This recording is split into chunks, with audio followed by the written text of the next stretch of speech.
नमस्कार दोस्तों, एक्यूप्रेशर चिकित्सा के डायग्नोज कोर्स में एक बार फिर से आपका स्वागत है। दोस्तों, आज हम चर्चा करेंगे यूबी और केडी। यूबी का मतलब यूरिनरी ब्लैडर, केडी यानी किडनी, दोनों ही कोल्डनेस एनर्जी से संबंध रखते हैं और जिंदगी के आखिरी पड़ाव से संबंध रखते हैं। यानी अगर उम्र के आधार पर हम एनर्जी की बात करें, एक्यूप्रेशर सिद्धांत के अनुसार 1 से 12 वर्ष लीवर यानी वायु तत्व में, लीवर और गोल ब्लैडर यानी वायु तत्व में, 12 से 24 अग्नि तत्व में, 24 से 36 पूर्णतया अग्नि यानी हॉटनेस एनर्जी जिसे हम बोलते हैं, और 36 से 48 ह्यूमिडिटी एनर्जी जिसे पृथ्वी तत्व बोलते हैं, 48 से 60 ड्राइनेस एनर्जी जिसे मेटल तत्व बोलते हैं, और 60 के बाद में किडनी और यूरिनरी ब्लैडर यानी जल तत्व की मात्रा बढ़ जाती है और ओल्ड एज में जाकर के बीमारियां घर करने लगती हैं। कैंसर जैसी बीमारियां, प्रोस्टेट ग्लैंड्स का बढ़ना, इस तरह की बीमारियां जब अग्नि तत्व की प्रधानता धीरे धीरे समाप्त होने लगती है, यानी अग्नि जो प्रचंड अग्नि का प्रभाव समाप्त होने लगता है और जल तत्व अधिक होता है, तो वहां पर बैक्टीरिया पनपने लगते हैं और बीमारियों से लड़ने की क्षमता कम होने लगती है। ये प्रकृति का विधान है और प्रकृति का नियम है कि दिन के बाद रात होना, रात के बाद दिन होना, और जब पुनः जीव जन्म लेता है फिर वो वायु तत्व में जन्म लेता है, जल तत्व में समाप्त होता है, वायु तत्व में जन्म लेता है और जल से फिर पुनः लकड़ी का निर्माण होता है। यह सृष्टि का नियम है। लेकिन यहाँ पर डायग्नोज की बात करेंगे, यूरिनरी ब्लैडर और किडनी जो कि जल तत्व से संबंध रखते हैं। यूरिनरी ब्लैडर से संबंधित एनर्जी के रोगी को धीमी नब्ज यानी नाड़ी धीरे संपदन होना, धीमा धीमा संपदन होना, काला चेहरा पड़ना, झुर्रियां आ जाती हैं चेहरे पर, जिंदगी के आखिरी पड़ाव में काला पड़ने लगता है, आंखों के नीचे काले घेरे होने लगते हैं। शंकालु यानी किसी को शक की दृष्टि से देखना या डाउटफुल यानी संदेह की दृष्टि से देखना, डरपोक होना, मन में भय व्याप्त होने लगता है यूरिनरी ब्लैडर की एनर्जी से संबंधित रोगों को।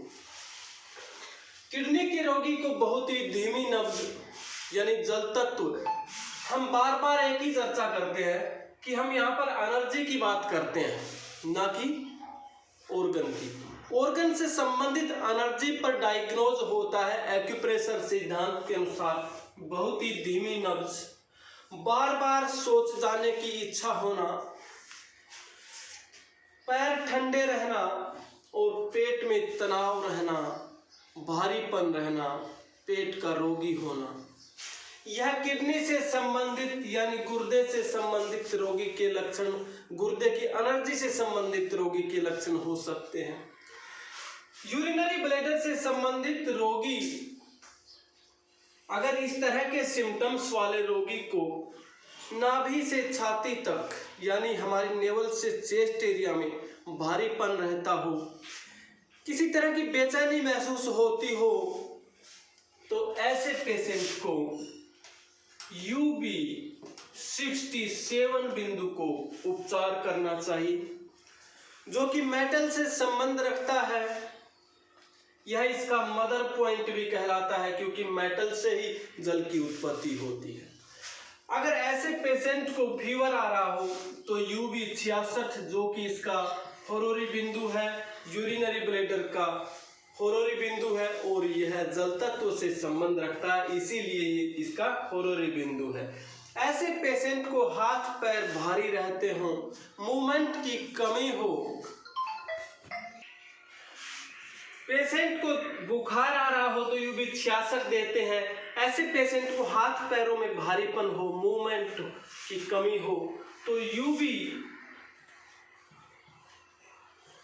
65 बिंदु को लेते हैं जो कि वायु से संबंध रखता है और इसका सन ऑर्गन का पॉइंट कहलाता है। यहाँ पर मदर सन ऑर्गन की बात हम पहले की वीडियो में कर चुके हैं। यूबी 65 अगर ऐसे पेशेंट को मूवमेंट की कमी हो, लेटे रहने को जी करता हो, हाथ पैरों में भारीपन हो, जोड़ों में दर्द हो, तो यूबी 65 बिंदु को लेते हैं। ऐसे पेशेंट को खांसी, जुकाम, ठंड लगना, नाक से पानी बहना, तो ऐसे पेशेंट को यूबी 60 बिंदु, जो कि इसका फायर का बिंदु है, अग्नि तत्व से संबंध रखता है। ऐसे पेशेंट को अगर पेट से संबंधित रोग हो, जैसे पसीना आना एसिडिटी की वजह से, उल्टी होना, उल्टी होने की इच्छा होना, दस्त लगना, तो इसके अर्थ बिंदु यूबी 54 बिंदु यानी 54 बिंदु को लेना होता है। यह साइटिका पेन का एक मास्टर पॉइंट है यूबी 54। तो साइटिका पेशेंट को इस बिंदु को उत्प्रेरित करने से इमीडिएटली यानी तुरंत आराम मिलता है। लेकिन यहाँ पर हम डायग्नोज की बात कर रहे हैं। जब हम प्रैक्टिकल की बात करेंगे तो एक एक बिंदु को हम पेन मैनेजमेंट में समझाएंगे कि कौन से बिंदु को लेना होता है। यहाँ पर तत्व ज्ञान की बात हो रही है। तो इस तरह से हम यूरिनरी ब्लैडर के रोगी का डायग्नोज कर सकते हैं, ट्रीटमेंट कर सकते हैं।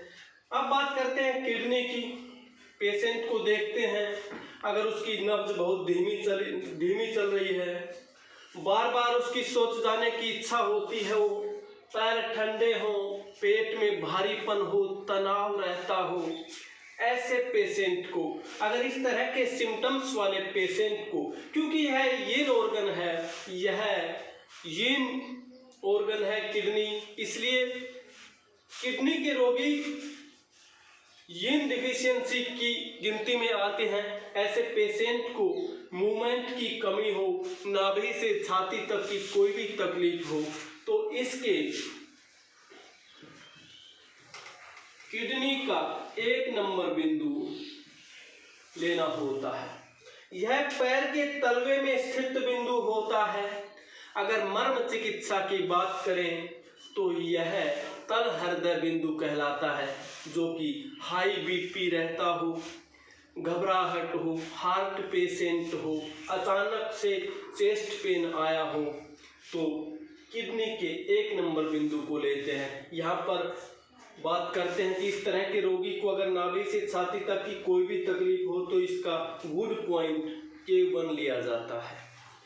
अगर ऐसे पेशेंट को बुखार हो, यानी क्योंकि यह यांग एकदम से तूफान होता है, यीन धीरे धीरे बीमारी होती है, ऐसे पेशेंट को बुखार होने पर K2 बिंदु को उत्प्रेरित करना चाहिए।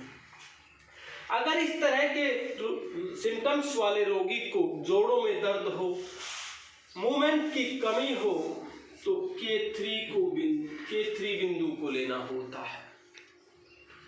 यह अर्थ का बिंदु है, साइटिका पेन का मास्टर बिंदु है K3 बिंदु, जो कि टखने के अंदरूनी टखने के बिल्कुल गड्ढे में स्थित होता है।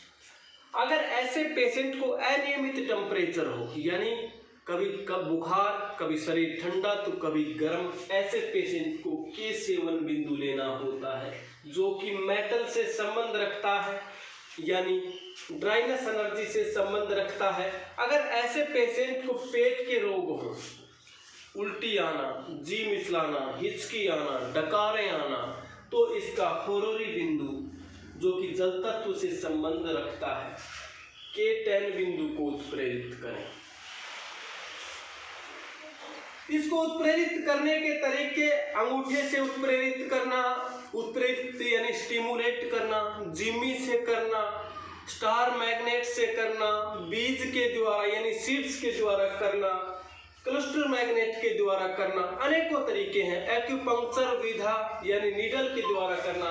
तो इस तरह से हम डायग्नोज कर सकते हैं। धन्यवाद, नमस्कार।